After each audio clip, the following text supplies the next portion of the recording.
Chapter 5, India's Heritage of Science and Technology. So we will see here first paragraph.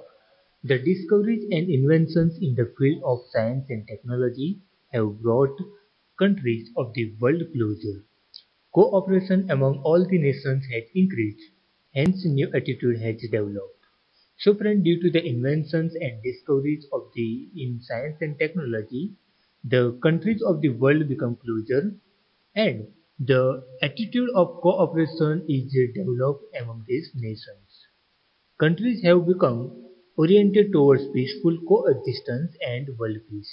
यानी कि जो countries थी तो वो सभी कंट्रीज अब अपना जो एटमोसफियर है तो वो पीसफुल एटमोसफियर क्रिएट करना चाहते हैं और वो अपना जो एग्जिस्टेंस है तो वो एग्जिस्टेंस बनाना चाहते हैं और वर्ल्ड में जो पीस है शांति है वो बनी रहे. Science means systematic knowledge and technology means the practical utility of systematic knowledge. So friend, here the definition is given, the science and technology. So first of all we will see science means systematic knowledge. यानी कि जो भी हमारे पास knowledge है तो वो systematic जो knowledge है तो उसको हम साइंस कहते हैं. और टेक्नोलॉजी का मीनिंग ये है कि इस सिस्टमेटिक नॉलेज को हम प्रैक्टिकल कैसे यूज करें, उसका कैसे यूटिलाइज करें, तो ये उसको हम साइंस एंड टेक्नोलॉजी कहते हैं. Science and technology in spite of being two different words they are linked to each other. कि साइंस एंड टेक्नोलॉजी वो दोनों वर्ड्स एक दूसरे से डिफरेंट है मगर एक दूसरे से वो इंटरलिंक्ड है, यानी कि एक दूसरे से वो जुड़े हुए हैं. Now friend, here we will see heritage of India in the field of science. So the great sages of our ancient India have gifted invaluable heritage of science to the world. So friend, ancient India have gifted invaluable heritage in the field of science and technology to the world. They have made outstanding contribution in the field of metallurgy, chemistry, science of medicine, surgery, mathematics, astronomy, astrology, Vastu and physics. So friend, here given the field of science and technology in which ancient India had contributed immensely, as like in the field of metallurgy, chemistry, science of medicine, surgery, mathematics, astronomy, astrology, Vastu and physics. So it is a matter of a great pride for us. India has contributed not only in the field of literature, art, religion, education and philosophy, but also it has made immense contribution in the field of science and technology. यानी कि हमारी country के लिए एक ये proud की बात है कि इतने सारे साइंस एंड टेक्नोलॉजी के फील्ड में हमारा कंट्रीब्यूशन रहा है. जबकि इंडिया को एक लिटरेचर में, आर्ट में, रिलीजन में, एजुकेशन और फिलोसॉफी में ही कंट्रीब्यूशन है ऐसा माना गया है, मगर वैसा नहीं है. उसमें साइंस एंड टेक्नोलॉजी में भी इंडिया, एंशिएंट इंडिया का जो कंट्रीब्यूशन है वो बहुत ही रहा है. Modern age research have proved that India has scientific attitude along with religious outlook. कि अभी जो मॉडर्न एज के जो रिसर्चर्स थे तो उन्होंने ये प्रूव कर दिखाया है कि इंडिया का जो एक ओवरव्यू ये बना हुआ है कि वो एक रिलीजियन कंट्री है, यानी कि उनका जो आइडेंटिटी ऐसी बनी है कि वो एक रिलीजियन कंट्री है, मगर वैसा नहीं है. इंडिया के पास रिलीजियस आउटलुक है, उसके साथ साथ साइंटिफिक एटीट्यूड भी है. यानी कि इंडिया ने जो फिलोसॉफी और रिलीजन में भी अपना कंट्रीब्यूशन दिया है, तो साथ में साइंस एंड टेक्नोलॉजी में भी अपना जो कंट्रीब्यूशन है वो इंडिया के एंशिएंट साइंटिस्ट ने दिया है. Metallurgy, which is one of the part of science and technology. Since ancient age, the people of India used metallurgy in their practical life. Ancient India had made extraordinary progress in the field of metallurgy. So friend, the people of India were using metallurgy in their practical life since ancient age, and they had progressed extraordinary in the field of metallurgy. A metallic idol of a female dancer discovered from Indus Valley civilization is an exemplary achievement of ancient India. कि India ने जो extra ordinary progress मेटोलॉजी के field में की थी तो उसका एक एग्जाम्पल आपको यहाँ पे दिया गया है कि जो एक मेटालिक आइडल जो मिला था फीमेल डांसर का, जो इंडस वैली सिविलाइजेशन के वक्त बना था, तो वो आज एक एग्जाम्पल है कि उस वक्त इंडिया में जो मेटलर्जी का फील्ड है तो वो कितना डेवलप हुआ था। Later, statues of Buddha belonging to the Kushan period have been found at Takshashila. और उसके बाद दूसरा एक एग्जाम्पल यहाँ पे मिल रहा है कि जो लॉर्ड बुद्धा का जो स्टैच्यूज है कि जो कुशन पीरियड में बना था और वो तक्षशिला से मिला है। In South India during the Chola period numerous metal idols were made. The statue of Nataraja, a masterpiece in sculpture, is famous all over the world. कि दूसरे भी यहाँ पे कुछ एग्जाम्पल आपको दिए गए हैं कि मेटलर्जी की फील्ड में इंडिया के उस वक्त कितना डेवलप हो चुका था। तो यहाँ पे एक स्टैच्यू ऑफ नटराज का जो एग्जाम्पल दिया है तो वो एक मास्टरपीस माना जाता है मेटलर्जी का एक एग्जाम्पल के लिए। It is preserve in a museum at Chennai. Another well-known metal idol, Ram the Archer, can be seen in the museum. Artistic statues of gods and goddesses, birds and animals, and betel nut cutters are considered to be the best example of metallic art. कि उसके अलावा भी बहुत से ऐसे example है कि जिसके जरिए हमें ये पता चलता है कि मेटालिक आर्ट जो है तो मेटालिक आर्ट इंडिया में कितना डेवलप हुआ था। तो उसके बेस्ट एग्जाम्पल हमें यहाँ पे मिलते हैं कि जो गॉड्स और गॉड्सेस की जो आइडल जो थी तो वो मेटल से बनी हुई थी, जो बर्ड्स और एनिमल्स, बीटल नट कटर्स, तो ये सब जो है तो मेटलर्जी के फील्ड के एक बेस्ट एग्जाम्पल माने जाते हैं। All of them have important place in the history of India. यानी कि ये सभी का इंडिया की हिस्ट्री में एक बहुत ही इम्पोर्टेंट प्लेस माना गया है। Now here we will see another field of science and technology, which is chemistry, means the alchemical law. Chemistry is an experimental science. This science is very useful for various minerals, plants, seeds for agriculture, making of various metals or to bring changes in them.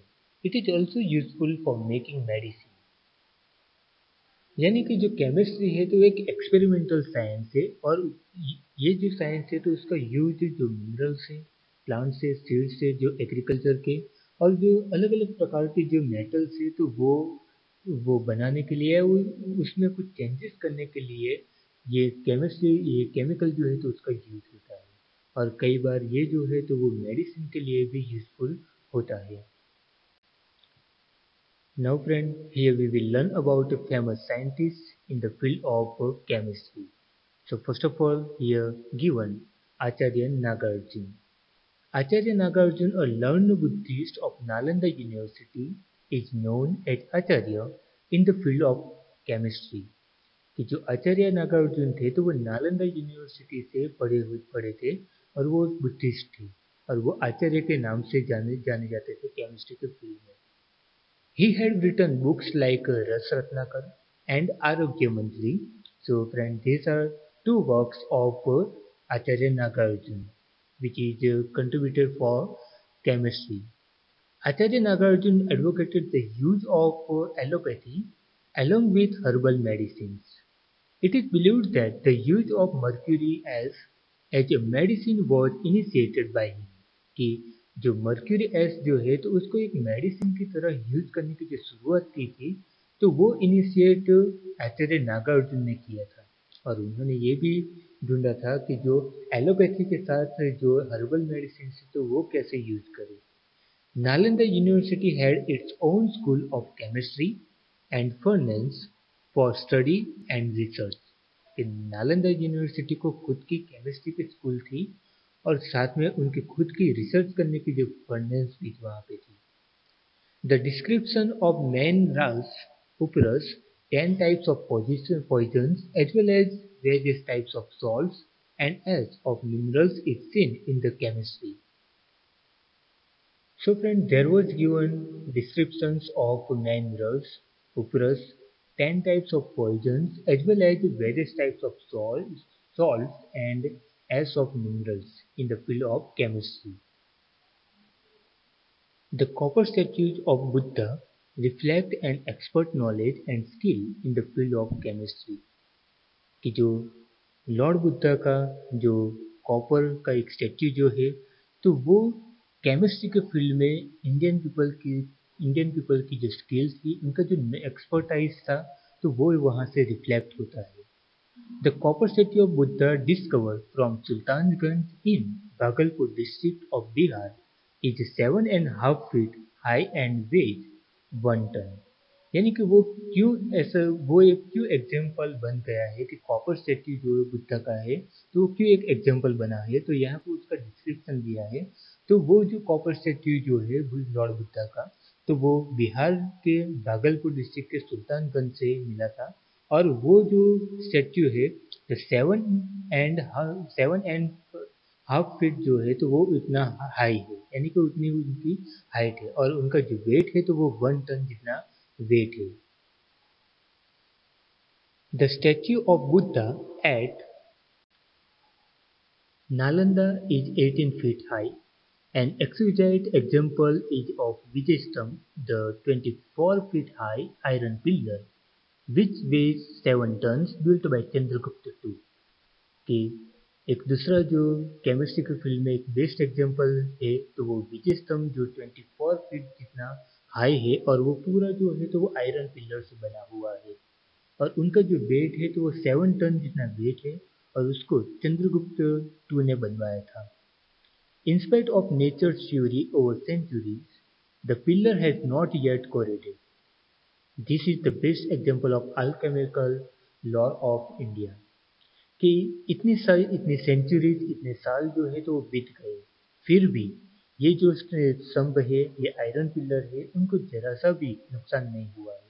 तो यही दिखाता है कि India का जो contribution है, वो chemistry के फील्ड में कितना होगा, और उनके जो साइंटिस्ट है, तो वो साइंटिस्ट का एक्सपर्टाइज कितना होगा, तो ये पिलर को देखते ही हम समझ सकते हैं। Now we will see here the contribution of ancient India in the field of medicine and surgery. So, science of medicine and surgery. India attained an unprecedented achievement in the field of medicine and surgery। कि India ने medicine और surgery में जो achievements हासिल की है, तो वो एक एक्स्ट्राऑर्डिनरी अचीवमेंट्स है। Since ancient period, Maharshi Charak, Maharshi Sushrut, and Vagbhatta pioneered the Indian medicine, science, and surgery through their intense research and reached to the greatest height. So, friend, here given the pioneers' name of Indian medicine, science, and surgery. So, these are Maharshi Charak, Maharshi Sushrut, Vagbhatta. So, the contribution of this pioneer is immense to make India's medicine and surgery developed. Maharshi Charak has written a book, Charak Samhita, in which he had mentioned over 2000 medicinal herbs. So friend, Charak Samhita has been written by Maharshi Charak, and in this book there were 2000 medicinal herbs are mentioned. Then Maharshi Sushrut has mentioned instruments used in surgery. The instruments were so sharp that they would split a single vertical hair in two divisions. So friend, Maharshi Sushrut was an expert in surgery, and he had made such type of instrument which make two divisions one vertical hair. Vagbhatta had written a book, Vagbhatta Samhita. It's also a very important book. Study of Charak Samhita, Sushrut Samhita and Vagbhat Samhita is very useful for every doctor।